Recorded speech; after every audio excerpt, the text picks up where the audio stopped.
and you stop at 10, but you don't include 10. So it's 7, 8, 9, stop at 10.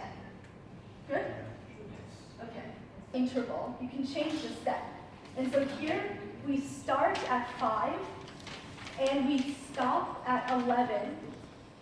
And every time we interval, we step 2. So it's 5 plus 7 plus 9, not 5, 6, 7, 8, 9, 10. It's skip 2 every time because you have this 2 here. Is that good? Okay.